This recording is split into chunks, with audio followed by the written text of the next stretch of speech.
Hello again, everybody. This is Pastor Tony, and welcome to the end of Faith Week. This is our week of words of encouragement, words in season for you. And I tell you, I cannot wrap up Faith Week without going to Mark chapter 11. So let's go over to Mark chapter 11, where we see a prime example that Jesus gave us. He demonstrated how faith operates and then turned around and gave us some classic instruction and teaching on how to walk and live by faith. You know, and Jesus didn't just wrap this up between him and God and say, well, you know, this life is just for us professionals. Don't you guys ever try this kind of thing? No, he wants us. God wants all of his children to live this kind of life of faith. And God lives this way, and so did Jesus. We see that Jesus walked and lived by faith when he was on the earth. Thank God for that, because we can look at his life, we look at his teaching, and then we can see how to order our life according to faith as well. But here in Mark chapter 11, Jesus and his disciples were going from Bethany to Jerusalem, and they got hungry along the way, and they saw a fig tree afar off with some leaves on it. And so they went over there and found no figs. They saw leaves but no figs. So that fig tree was doing some false advertisement. So Jesus just simply turned around and said, "No one eat fruit from you ever again." And then they just went on their way. And I'm sure a lot of the disciples, Peter was probably looking behind and saying, you know, what's going to go on with that? So they went to Jerusalem. He ran out the money changers there in the temple. And then on their way back, the next day, back to Bethany, they passed by this fig tree. And that's where Peter brought it up. I know he was looking for that. Jesus never would have brought it up, but Peter did. He said, look, Master, the fig tree that you cursed has withered away.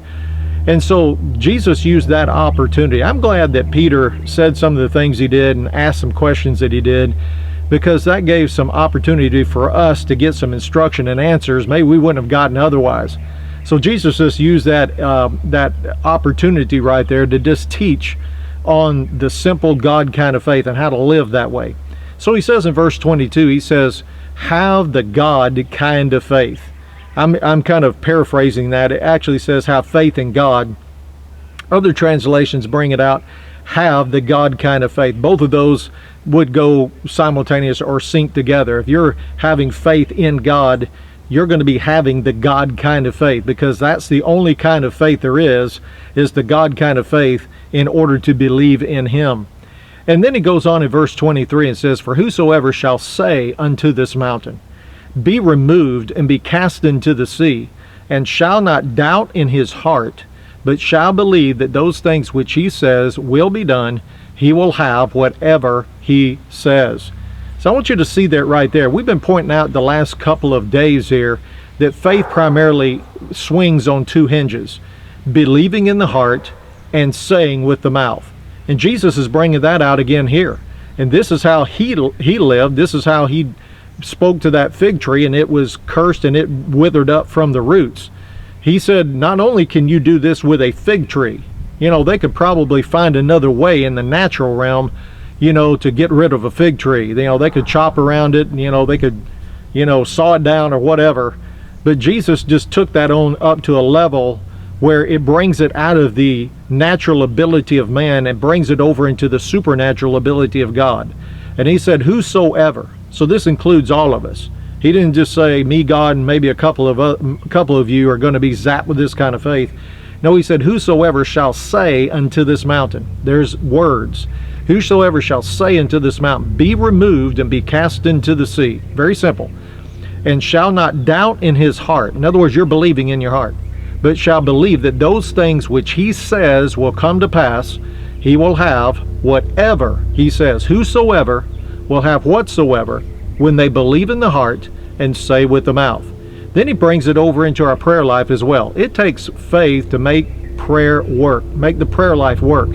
He said, what things soever you desire, when you pray, believe that you receive them and you will have them. So again, when we're praying, we're saying words. But you have to believe that you receive what you're praying and asking God for when you pray. Not when you see it, but when you pray. See, anybody can believe it when they see it, but it takes a man or woman of faith to be able to believe they receive something. to be able to believe that they're affecting something with words of their mouth, coming out of their mouth, when they don't see any other evidence for it. This is what Abraham had to learn. This is what God did. This is what Jesus did. And this is what we're going to have to do as well. What does the life of faith look like? Well, it involves believing with the heart and saying with the mouth. If there is mountains standing in your way, you can command them to be removed and be cast into the sea.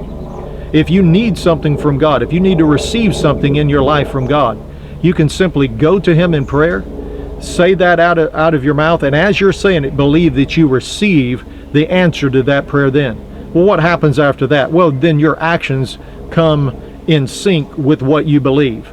And now I'm preparing for that to manifest in my life. I'm not waiting for the manifestation. I see it. I see myself with it. I see myself doing it. And see, that is a life of faith. Once you learn to operate this way and become proficient at it, I tell you, you'll be changing a lot of things that are undesirable in your life.